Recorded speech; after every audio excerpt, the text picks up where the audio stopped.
Deep concept talk यहां से हम स्टार्ट करते हैं आज की अपनी पहली यानी चर्चा संघाई कोऑपरेशन ऑर्गेनाइजेशन यानी संघाई कोऑपरेशन ऑर्गेनाइजेशन पर। और इसके बारे में देखिए कौन कौन से मेंबर स्टेट है। सबसे पहले इसके सदस्य राष्ट्र कौन कौन से प्रीलिम्स के लिए, तो इसको सबसे पहले आप देखिए जैसे चाइना है, कजाकिस्तान है, किर्गिस्तान है, रशिया है, ताजिकिस्तान, उज्बेकिस्तान, इंडिया और पाकिस्तान, ये सब इसके मेंबर स्टेट है। ऑब्जर्वर स्टेट यानी पर्यवेक्षक राज्य, ये भी एक दर्जा मिलता है, यानी जो सदस्य नहीं है बट मीटिंग्स में शामिल होते हैं। तो उसमें अफगानिस्तान है, बेलारूस, ईरान और मंगोलिया, ध्यान रखिएगा। और इसके साथ साथ संघाई कोऑपरेशन ऑर्गेनाइजेशन बहुत से संगठनों के साथ, देशों के साथ वार्ता करता है, उन्हें डायलॉग पार्टनर कहते हैं यानी संवाद भागीदार। तो डायलॉग पार्टनर कौन है? आर्मेनिया है, अजरबैजान है, कंबोडिया है, नेपाल है, श्रीलंका है और टर्की है। इसके अलावा गेस्ट कौन कौन होते हैं यानी जिनको आमंत्रित किया जाता है, कोई भी संघाई कोऑपरेशन ऑर्गेनाइजेशन की समिट होती है तो उसमें किनको गेस्ट बुलाया जाता है? आसियान को, तुर्कमेनिस्तान को, याद रखिएगा, और इसके अलावा CIS को और यूनाइटेड नेशन को। तो ये एक अच्छी जानकारी थी जो आप लोगों को दे दी गई, इसको आप अच्छे से पढ़ लीजिएगा, समझ लीजिएगा, ठीक है, जिससे प्रीलिम्स में कोई मिस्टेक ना हो। अब हम संघाई कोऑपरेशन ऑर्गेनाइजेशन के बारे में बातचीत करने जा रहे हैं मेरे प्यारे बच्चों।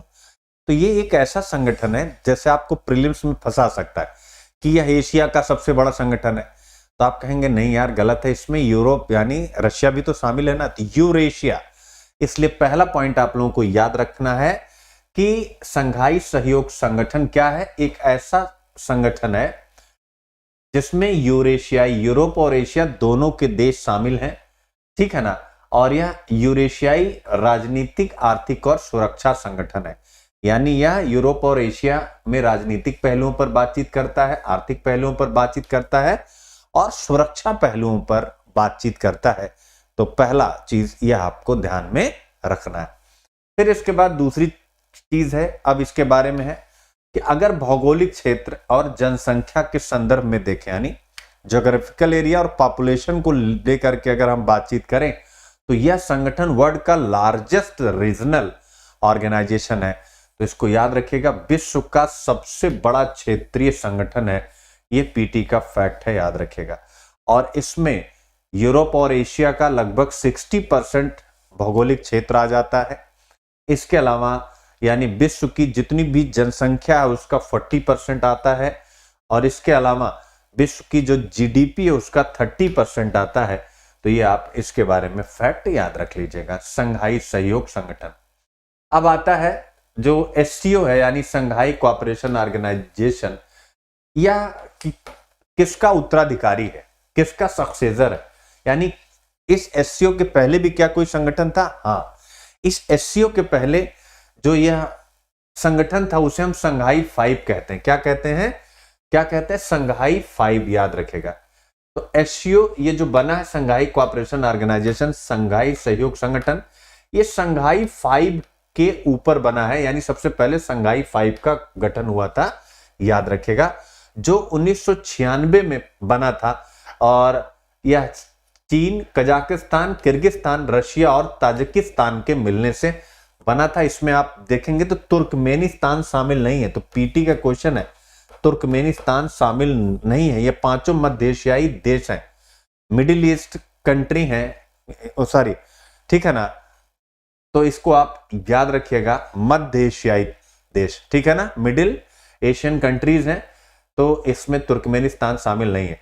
तो ये आप देख सकते हैं संघाई 5 का उत्तराधिकारी है संघाई कोऑपरेशन ऑर्गेनाइजेशन, जो 1996 में चीन, कजाकिस्तान, किर्गिस्तान, रूस और ताजिकिस्तान के बीच आपसी सुरक्षा समझौते को लेकर के बनाया गया था।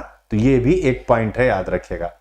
फिर इसके बाद चीन, रूस और 4 मध्य एशियाई राज्य, यानी किसको? तुर्कमेनिस्तान को छोड़ करके चारों मध्य एशिया के राज्य इसमें शामिल हैं। ये पीटी का फैक्ट है, इसको हमेशा ध्यान रखिएगा।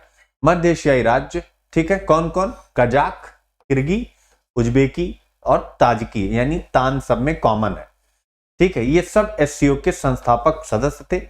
जबकि भारत और पाकिस्तान कब शामिल हुआ? तो ये भी इंपॉर्टेंट है, भारत संघाई कोऑपरेशन ऑर्गेनाइजेशन में कब शामिल हुआ?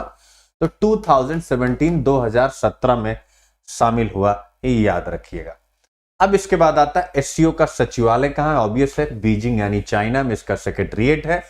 और इसके अलावा एससीओ के जो हेड होते हैं, एससीओ के हेड ऑफ द स्टेट यानी जैसे हमारे पीएम, चाइना के प्रेसिडेंट जो है, इसके अलावा रशिया के प्रेसिडेंट, तो जो भी एससीओ के स्टेट हेड होते हैं यानी राज्य के प्रमुख, एससीओ राज्य के प्रमुख जो भी हैं, उनकी जो बैठक होने वाली है 2022 की 15 to 16 सितंबर को समरकंद में होगी।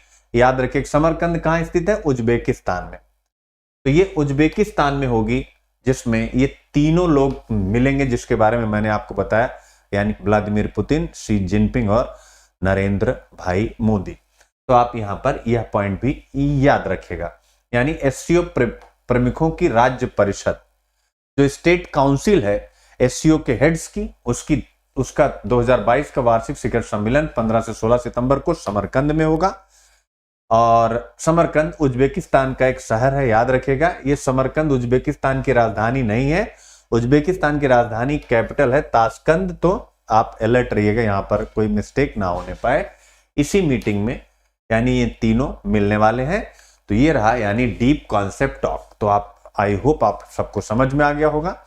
अब ये इसलिए भी इंपॉर्टेंट है, आपको ये सारी बातें जो मैंने बताई, मेंबर स्टेट कौन है, ऑब्जर्वर स्टेट कौन है, डायलॉग पार्टनर कौन है, गेस्ट अटेंडेंस किसकी होती है, फिर इसमें कितना ज्योग्राफिकल एरिया है, कितनी पॉपुलेशन है, कितना जीडीपी वर्ल्ड का ये शेयर करते हैं, ये जो बातें मैंने बताई, जिसमें यूरोप के देश भी हैं, एशिया का भी हिस्सा है।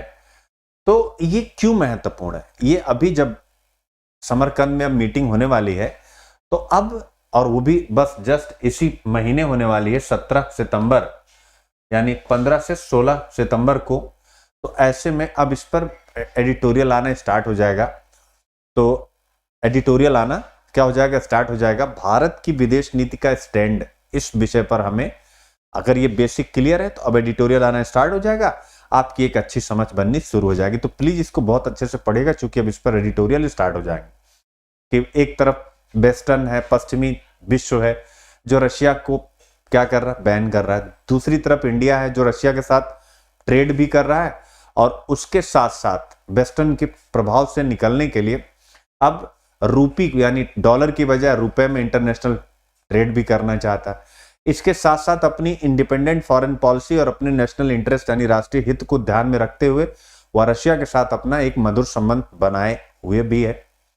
तो और अब रशिया के साथ एक बैठक भी करने जा रहा है, जबकि 200 दिनों से 200 डेज से यूक्रेन और रशिया के बीच में युद्ध चल रहा है, जिसमें पश्चिमी देश यूक्रेन का समर्थन कर रहे हैं।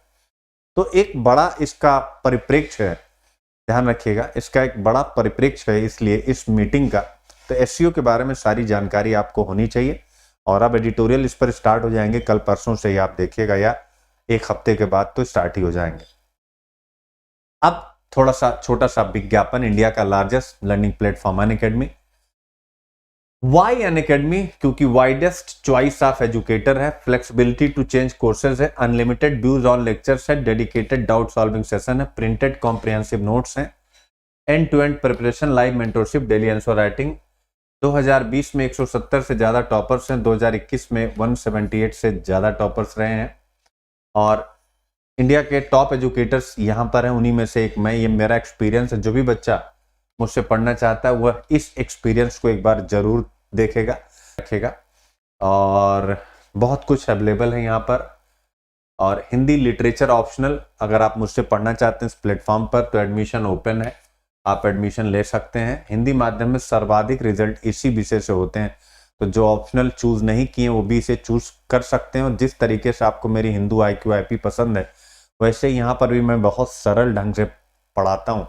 आप दुनिया में कोई भी ऑप्शनल पढ़ेंगे, एक बार अगर मेरा हिंदी की क्लास लेंगे तो आपको लगेगा कि आप अपना ऑप्शनल छोड़ करके इसी को ले लें। क्यों? उसके पीछे रीजन है पढ़ाने की शैली।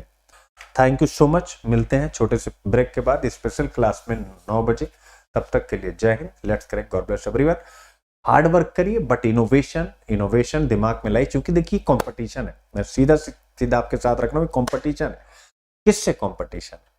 यानी 1000 सीट अगर आती BA 1000, तो 500 तो री अटेम्प्ट कर रहे हैं जो पिछले 2-3 सालों से IAS प्रॉपर नहीं पा रहे।